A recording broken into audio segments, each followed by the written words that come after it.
everything started to stress me out. I started feeling like, this becomes a harder choice. You were talking about living. No! Yeah, what's the problem with that? It's big.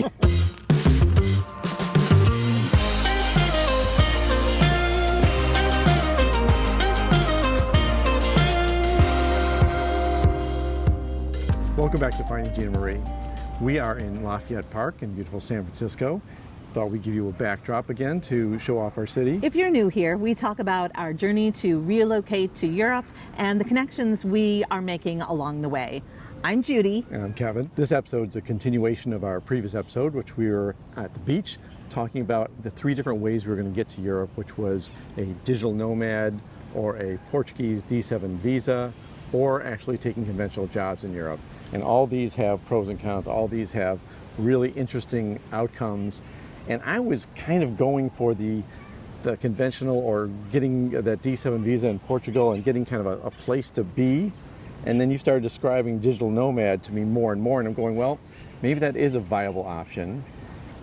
And then I started freaking out because you started describing what I'd have to do, which I knew what I had to do. I had to put everything in a backpack and a carry-on suitcase. But the fact is, I have more to do than that. Well, one of the reasons that it was attractive to me is it's very linear. You either take a bunch of stuff or you take very little. And the digital nomad route really was very little. So you didn't have to negotiate what we were going to take, which was kind of fine with me. But as we were deep diving into it a little bit more, because as you saw from the previous episode, which we'll link down below, we're in this state of pause where we can't move, but we think we want to accelerate from what our original timeline was. And so while we're waiting on potential jobs in Europe, we thought, well, let's dig into this digital nomad option a little bit more. Do you want to talk about a little bit what digital nomad life would look like for us? Yeah, so digital nomad means that we don't have a home base. We're not settled anywhere. We don't have a lease, a long-term lease anywhere. We're basically staying like a month in every country or a month in every city, maybe staying in one country. It all depends on the Schengen area of Europe, how much we can spend time in those countries. And there's a 90-day rule that is pretty particular that you have to stay within. Right. And we'll link in the comments just a little bit more information about that as well. Yeah, we've got some nice videos about that and some shorts too. But the idea is that you're not really locked into any country, and you're not locked into Europe either. I mean, we could go anywhere in the world. Right. And as we start exploring it, it really seemed like, wow, the possibilities are endless. Now, to do this financially would be different than our option of having conventional jobs, obviously. I think as a digital nomad, we aren't quite ready to retire yet. So we would be doing some contract work, maybe living off of some of our investments and our savings for a period of time, and just kind of see where the wind blows, what things we can spin up as a way to just earn additional income. Is that a pun on how the wind's blowing at us right now? Yes. The wind blows? One of the things about San Francisco is in the afternoon, it definitely gets windier. Yeah, but it's nice because we were in a heat wave for the last few days, so this is beautifully cool and breezy. So when we started talking about this actual trip to Europe, there was a lot of things that you wanted to keep at first. And we're talking in terms of our household items. Yeah, we were talking about 5 suitcases, but what about our art? What about the cool things that we have? We don't have to keep the furniture unless we're going to someplace where we're going to get an apartment. I'm like, no, let's stop. So in the beginning, you were the pain point for downsizing dramatically. And now with this digital nomad idea, now it becomes me that's the problem. I have 4 guitars. I wasn't planning on keeping all guitars, but I thought maybe 1 or 2, but they don't fit in a backpack and they don't fit in a carry-on. So I have to carry something else, and that means planes are a pain. And then I started thinking about all the equipment I have for doing the recording. Like we have some really nice equipment for recording our podcast, high quality, but again, it's not fit in your pocket or fit in a backpack. Everything started to stress me out. I started feeling like, this becomes a harder choice to pick that as one of our options because I'm the one that has to make the choices, and I'm the one that has to buckle down and say, I can't do this without getting rid of these things. And so you can downsize quite a bit when you have a home base. Yeah. but you don't have to downsize and get rid of everything the way you would if you're a digital nomad. And the way our lives are set up and our family situation, we really wouldn't be storing anything or probably not giving anything to our kids or to other family members. No. We really would be like shedding everything. And that comes with problems. Discomfort. Yeah, discomfort, problems. For him, more for him than me. Yeah, I mean, if we had local family in San Francisco, it might be easier to say, could you hang on to this for a little while we try this digital nomad thing? But we really don't. So you're talking about shipping things that, again, is starting to, why would we spend the money on that? It's like storing them. Why would we spend the money on that? We've done that mistake already. So yeah, for me, I really needed you to kind of walk me through why I would go, because I can't do it now. We haven't decided which way to go, and I'm still kind of leaning towards the other ones also, and I'm not ready to make this really tough decision. So you started making a pros and cons list. We sat down and started talking about this to kind of make me understand what I'm going to get out of this, giving up all my stuff and not having a guitar maybe, and all the panic points that I was going through. Right. So one of the pros for me is that I feel like it will be a huge adventure to just be finding new places to explore, and in a way that we wouldn't be able to do if we had conventional jobs or if we had a landing place, because we'd have to be paying for that place. So travel would just be with leftover money. Right. But the idea of going anywhere and just trying to live out of 2 suitcases actually seems like a just fun adventure. I don't know. I'd be really curious. Yeah, you say to know, that now because you haven't had to do it yet. But I would be curious to know if anybody else thinks that that sounds cool, Yeah. or if it sounds nerve-wracking. Or if you've had this experience and it was nerve-wracking, let me know. I want to hear that today before we do this. Yeah, it's exciting to move from place to place, but it's also, we're not sure where we're going to land. Like every place we stay might be a very different experience. Like the place might be extra small, which is fine. We've dealt with small places before, but we don't know what kind of equipment's going to be there, what kind of part of town we're in. All that's going to be discovery, and we got to do it from the previous country. So are you calling that a con? It's definitely a con, because I think it's nerve-wracking to have to always be scheduling the next place you're going. But I'm usually the one who does that scheduling, so it's less worry for you. Okay, yeah, but still, I'm going to be in the room. And if it's not going well, I'm going to be in the room and hear about it. A pro to me is because if we're not living somewhere, then all of our budget can go towards where we're going to stay and the travel experience we're going to have, as opposed to having a home base that now you have a flat line that you are responsible for every single month, and your travel budget is just what's extra on top of that, instead of your travel budget being your entire life. Sure. But the con of that is we don't know what the cost might be in a country. Maybe we'll save money. Maybe we'll find a place that's cheaper than an apartment we could get in Portugal. But maybe the place will be hard to find.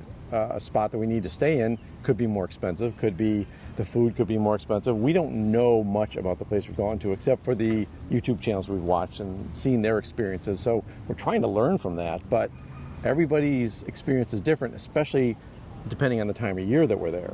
Things change. Also, with a con to not knowing where you're living all the time is there are no routines. You can't have your daily routines. There may not be cappuccino every morning like we do now. The country and city we're in may not have the kind of foods or things we're used to getting up and enjoying. We just have to be very flexible about all our routines, and everything has to be able to be changed in a moment's notice. I guess I'm looking at the fact that we could find a cool new cappuccino spot in this country that we wouldn't have been able to maybe even travel to.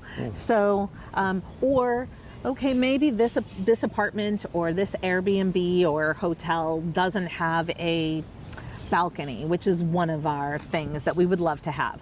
Well, that's not to say forever you're not going to have that thing. It might just be in this particular country or this particular city. And so I think you have the opportunity to be grateful for really small things that maybe don't really enter your day-to-day life otherwise. Sure, and routines are good to change. I mean, we changed our routines a lot over the past 8-10 years. Everything's changed. So I'm okay with that. Yeah, I just know that you don't always think about all these things that are going to have to be always changing. You know? Well, sure, but I also do think that some of our routines can stay the same. I think that once you land in a particular city or a particular country, you can build mini routines into your day. We've spent the last 2 years learning Italian, and we are not by any means pros or even semi anything. No. We're still speaking caveman Italian. Yeah. But if we were going to go to Portugal, which is our top destination right now, if we are not working conventional jobs in some other European city, we really feel like if you're going to live there for a year or two, that really it's important to learn Portuguese. And it's not an easy language. It's not so portable that you're going to use it in 20 other cities. Yeah. And especially Portuguese has a European Portuguese as opposed to the Brazilian Portuguese. Yep. So it's a really narrow language, and it may not be the worst thing if we don't have to learn it to fluency if Portugal is just a stop on our travels. Yeah, we will have to, as a con, learn whatever we need to learn in whatever country we're in, or be really good at expressing ourselves with gestures, because it's just everything's cool and new, but everything's cool and new. True. Our dollars will go farther because we aren't paying for rent in a particular country, or because, like, especially Portugal, right now some of the rent is a lot higher. Some of the options for even availability is much tighter. You know, if we're over budget in one city, there are other parts of the world that we can be in that are less expensive. And so we have some flexibility to be cherry picking where we stay to kind of keep our budget balanced a little bit. Yeah, and we will have to be better at budgets. I mean, we will both have to stick to a really tight budget and probably track it so we can share some things with you, because we want to make this experience something that we express how it's going and you give us kind of feedback on things we could improve. And you know, this is a two-way street here. We don't want to just keep talking at you. We're trying to learn a lot of stuff in a very short period of time. So if you have things to teach us, please let us know. Yeah, all the time. In the comments, send us email. We're happy to hear from you. One cool thing that I'm really looking forward to is really getting to pro level with our travel process. So, you know, we've traveled to several countries, but in the scheme of things, it's been very small, and they've mostly been European countries. Right. So the idea of really understanding how to navigate and how to plan trips sounds kind of fun. Yeah. I think it's something that I would like to learn. I feel like although we're getting older, what keeps people young is having new experiences and also just kind of stepping outside of our comfort zones. And this is one of the things that will definitely get us outside of our comfort zone. Well, yeah. I mean, learning to pack all the equipment we have, pack all this gear we have, make sure that we spend time getting B-roll, make sure we do all the things we want to do for the channel, and yet spend time as residents in each country. So we kind of really embrace the culture, really feel what we're experiencing is real, not just the tourist spots or anything else. And this is one of my cons, and I don't have too many of those. Those are more in his court. But one of the cons is if we were in conventional jobs, we would have more money to play with. We wouldn't be digging into our savings quite so early, or our investments. And also, if we're hustling, we won't have to hustle as hard when that's your primary source of income. It could be very easy to be able to afford this lifestyle that you spend 5 days a week in your apartment or wherever doing work and not really experiencing the city or the country that you're in. And I think that would just be really disappointing. Yeah, but it would be nice to boost our income levels for a little bit longer so that we have some more retirement money, so we could retire for longer and not have to have so many side jobs. Also to keep our minds fresh as well. You know, neither of us, well, I could probably be a beach person, Mr. Lily No. White Skin cannot. So we aren't going to be able to really just live on a beach somewhere. Right. So there are going to be more expenses than maybe some people who are living as digital nomads than for us. Yeah. Now, one of the expenses we won't have, and you put it on your cons list, but for me it's a pro. We go on these trips, and there's always something that she sees that's like, oh, we should buy that. We should take that home. I'm like, it won't fit in the suitcases. They probably will ship. So now, she can't buy souvenirs. We can't fit in our backpack or our carry-on. It's a pro for me. I'm feeling good about this. It doesn't fit in our budget. It doesn't fit in our suitcase. She's got it on the cons list, but I think it's right up there as a positive for me. To be clear, my idea of a souvenir is something that we can have at home and we can either look at or use. It's usually something for the kitchen or some serving utensil or serving something or other or art. It's usually big. It's not a tiny when she says serving utensil, she means like a huge board made of native woods. Yeah, that's the problem with that. It's big. But yes, that is a con for me, because really all your memories from your travels are going to be our YouTube episodes and our memories for as long as we have them. Yeah, which is why we need to keep these brains sharp, because remember when we were in Serbia? No.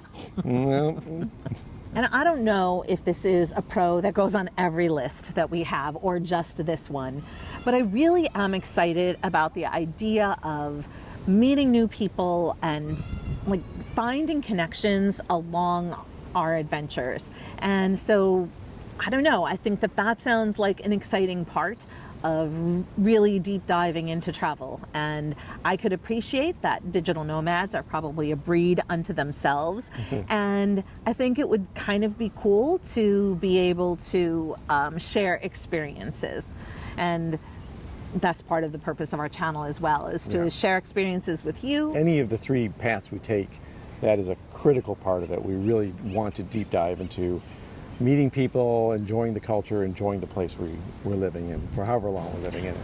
I thought you were talking about living. No! No, it's That not. living in it. Don't get dark. Don't get dark. I do expect that in order for us to keep a good budget and to stay on track with all of our spending and just practicality, that we're not spending a ridiculous amount of time backtracking, that we're going to have to plan well in advance. Well, we're planning to go here, and then we're planning to go here, and then the logical next place is here. Keep However, distances tight. Yeah. right. However, I'm under no illusions that there aren't going to be weddings or funerals or graduations or happy experiences that we want to be part of with family or In the friends. US. Yes, and it may require us to have this carefully crafted plan just implode because we need to go back to the US for something. Yeah. And I think that that's fine. We're not under any false illusions that won't happen. Right. But I do appreciate that the best laid plans are subject to the whims of the world. Yeah, part of the emergency budget, part of the emergency budget is to make sure we can get back to the U.S. anytime we need to. Or want to. We Or want still to, are yeah. planning to spend time with family We love and our friends family. here. We love our family. We really do. We do. If we're traveling, I really believe in my heart of hearts that there's no reason that we aren't going to potentially even be able to see them more often, Right. because we aren't going to be stuck in the grind that we are today. Yeah, hopefully we get freed up to do a lot more things and talk to family more, and then, put them in the rotation of where we're traveling in the world, because we have family in Texas, family in Buffalo, family in California.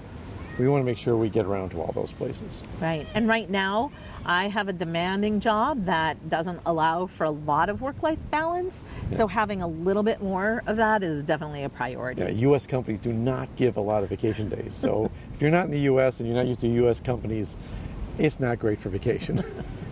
And I'm sure many of you are from the U.S. and you know exactly what we're talking about. So as we're traveling from country to country and place to place, there certainly are going to be people we have to say goodbye to all the time, and meet new friends. But we may have some really good friendships that we build staying in a place a month or 2 months, and suddenly you have to say, well, we got to go. We're on to the next journey. And that can be really hard, and there's also no home. There's no place you actually belong to if you're a digital nomad. You're just constantly moving, constantly going someplace new, exciting, but also no anchor. So if we were to number these, I think the cons probably outweigh the pro list. However, I don't think that it's by sheer number. I think that we are having to look at this by weight. And so number does not overcome whether the pluses are really big pluses and the cons are minor cons. So it's not so straightforward for us. Right, and I don't think that a lot of the cons are real to us yet. We haven't experienced them. We put them on the list because we want to be as complete as possible. We both like to plan things out. But some of the cons that I have, I just have to get over.